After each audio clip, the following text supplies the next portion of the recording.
enfin, notamment les labradors, on se demandait si l'ordre est vraiment judicieux ou pas.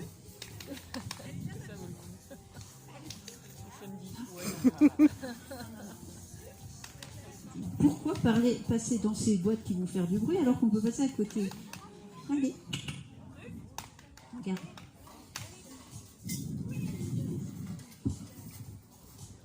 Il n'y a que les humains pour inventer ça, sinon on passe à côté.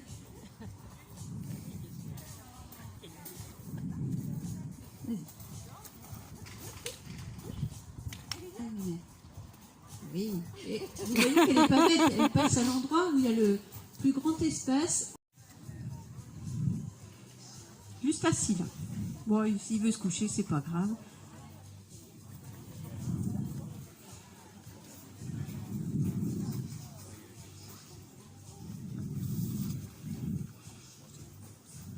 Tu attends.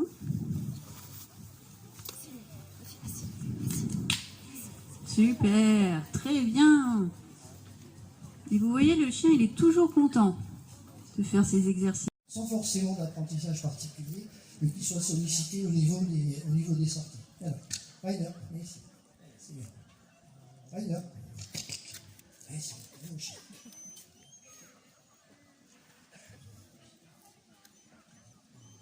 Passe.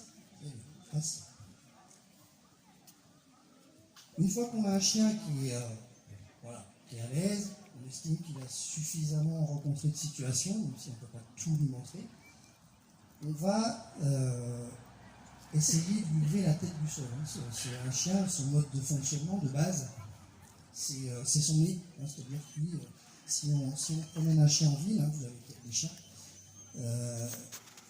il a le nez au sol au départ. Ça nous arrive des fois d'avoir des chiens, on commence à les sortir, et puis si on est au sol, c'est pas les sollicitations qui manquent en ville, au niveau olfactif, des chiens qui laissent des odeurs, des choses à manger sur les trottoirs, voilà, des odeurs de personnes, enfin peu importe, il y a énormément de sollicitations pour le chien, de personnes qui veulent le caresser, etc. Donc nous, ce qu'on va mettre en place, avant de commencer quoi que ce soit, c'est de rendre le chien attentif. Alors c'est un gros travail de concentration pour les personnes, donc l'éducateur qui dans son là qui travaille. Donc ça c'est un travail. Alors ce travail, tout ce que je vous explique là, la socialisation, le travail de concentration, c'est pas un travail qu'on peut mesurer comme on dit un chien assis, s'assoit, voilà, ça c'est facile à vérifier, le chien il sait, voilà, on dit un chien couché, il se couche, il sait.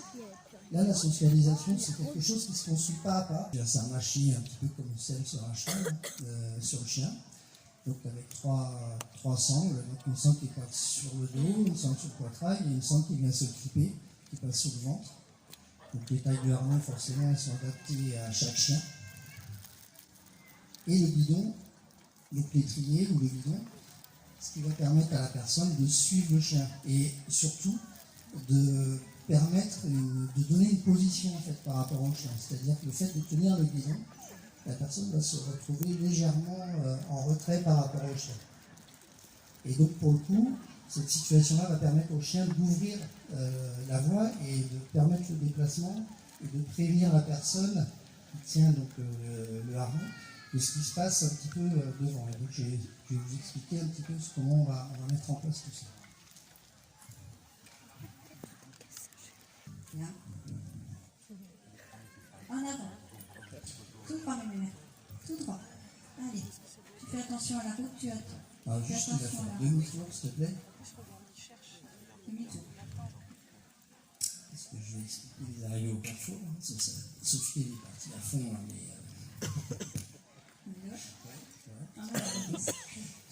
Donc une fois qu'on a mis en place les ordres directionnels, en avant, à gauche, à droite, en avant tout droit, à gauche, à droite, on va avoir ce qu'on appelle la gestion des arrivées au carrefour. Alors il y a trois grands axes de travail au niveau du chien guide. Il y a donc on va dire trois grands chapitres.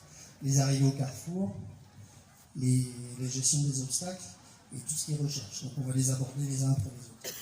Donc les arrivées au carrefour, ici vous voyez donc Réglisse qui s'est arrêté sur la bordure de trottoir. Donc un chien quand il arrive sur un carrefour, tout simplement, il doit marquer un temps d'arrêt sur la descente du trottoir. Alors ici, c'est un trottoir qui est bien marqué, mais on verra quand tu referas demi-tour après, du coup. Il y a des carrefours qui ne sont pas forcément aussi bien matérialisés que celui-ci. Mais le chien doit marquer un arrêt tout simplement parce que ça peut correspondre à une traversée. Donc, attention à regarder bien l'hélice, comment elle fonctionne. C'est-à-dire qu'elle est complètement attentive aux instructions que Sophie peut lui donner. Elle est complètement rivée sur les instructions qu'elle va donner. Donc là, ici, on a ce qu'on appelle un carrefour non matérialisé. Donc de la même façon, on va demander au chien aussi de marquer les arrêts. Alors on peut retrouver ça sur des roquettes, par exemple. Ou aussi le travail campagne, j'en ai pas parlé, mais c'est un travail qu'on pratique aussi. Il y a des chiens qui sont remis à des personnes qui pratiquent beaucoup la campagne, et forcément en campagne, on n'a pas forcément, plusieurs, hein, et sur les obstacles, on appelle les obstacles piétons. Alors c'est un obstacle compliqué à gérer pour le chien, puisque forcément c'est des obstacles qui bougent, surtout par les temps présents où beaucoup de personnes sont avec leur portable et font vraiment pas attention quand même sur les trottoirs, donc ça me sollicite. Elle reste très concentrée avec ce film. Donc là, elle a fait une recherche d'escalier. Là, les escaliers. Elle glisse les escaliers. C'est bien. Attends 2 secondes. On n'a rien sans rien. Donc la recherche d'escalier, tout simplement, le chien se met. Alors, ce qu'on apprend quand on fait la recherche d'escalier, alors c'est pas toujours possible, parce qu'il n'y a pas toujours des rampes, mais on va apprendre au chien à rechercher la rampe. Ce qui permet en fait, vous voyez, la position qu'elle a Réglisse par rapport à Sophie, elle se met en barrage en fait, par rapport, et surtout sur une descente. Alors une montée, c'est un peu moins dangereux, on va dire, mais sur une descente, c'est important que le chien soit vigilant, et le fait de se mettre en barrage parce qu'on lui a demandé de chercher la rampe, et là c'est ce qui se passe, c'est qu'il va quand est-ce qu'on y va, il y a une situation de démonstration, donc on va y marcher comme ça. Le fait de chercher la rampe, donc ça permet une protection aussi pour la personne, hein, parce que si on ouvre la première manche, c'est quand même pas terrible. Donc du coup, voilà, on repart. Elle glisse en avant. Donc c'est toujours le même principe. Je te donne une information. C'est bien. Et là, Sophie, on va dire par exemple, je vais aller chercher le siège. Super.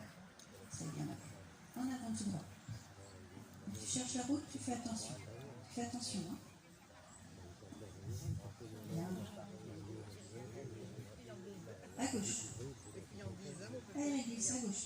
Et tu cherches le siège. Alors. Cherche le siège. Super. C'est bien. Ok. Et voilà, la recherche de siège, tout simplement, c'est que le chien pose sa tête sur l'assise du siège, et ça permet à la personne déficiente visuelle de trouver le banc ou le siège dans un bus ou dans une salle de réunion, peu importe. Mais son objectif est atteint. Tout droit, tu vas chercher le trottoir. Donc là, Sophie est vraiment en situation, elle maîtrise plus ce qui se passe. Donc il va falloir qu'elle fasse confiance à Réglisse. Elle est en situation de cécité totale. Elle ne voit plus rien du tout. Pour ceux qui ont fait les sorties en Maxime, Tout droit. ils peuvent se représenter ce Tout que droit, c'est. le trottoir. Voilà, super. C'est bien. Tout droit. Et donc forcément, quand on fait ces sorties au travail, le chien est différent. Il sent bien qu'il y a quelque chose qui change.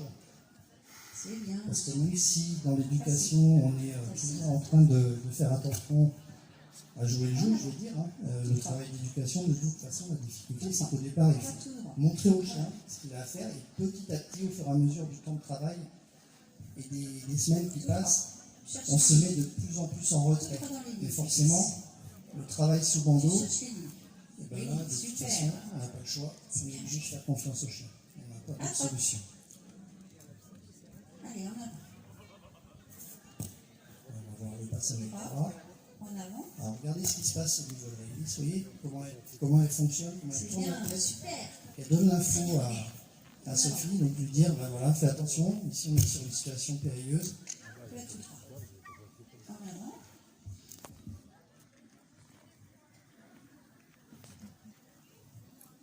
Tout droit.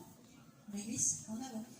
Alors c'est un travail qui n'est pas évident pour Réglisse, pour le coup, parce que là on est vraiment sur un parcours où il y a tous les 5 mètres quasiment, il y a une situation à gérer, une concentration importante, parce qu'on n'a pas forcément envie. En ville, on peut se retrouver sur un trottoir, on va faire 200 mètres, il n'y a pas forcément d'obstacles à gérer. Et là, ça demande énormément de concentration. Doucement. Vous voyez ce qui se passe à chaque fois, Réglisse se retourne vers Sophie et dit bon, il y a un problème, donc tu gères. Tu cherches Sophie, la simplement, boîte. va lui dire Cherche la boîte. une recherche. Où est la boîte? Elle est là.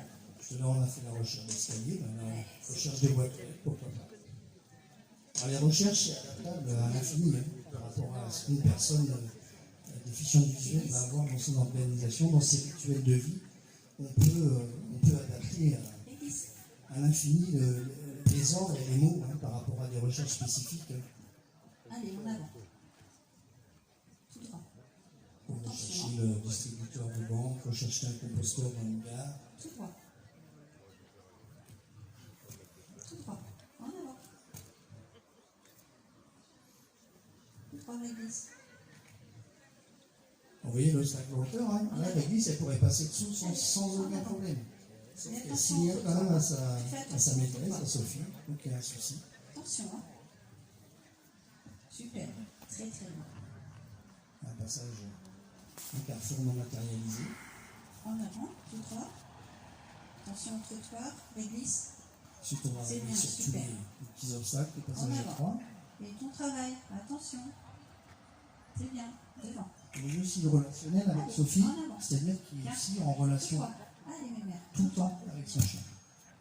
Tout droit. Et on va à gauche. À gauche. À gauche. En avant. Alors ça sous-entend aussi, quand on se déplace avec un chien, ça va remonter. Fais C'est-à-dire attention à la route. que, comme j'expliquais tout à l'heure, Fais attention. Sophie sait qu'elle va rencontrer un carrefour non matérialisé, donc elle sollicite Réglisse pour marquer À l'arrêt. gauche. À gauche. Réglisse s'assied. Allez, en avant. Ouais. Très bien. Le trottoir. La place. Assis. En avant. Alors, ce qu'on travaille avec la déficience visuelle, lorsqu'on fait un stage Très bien, super.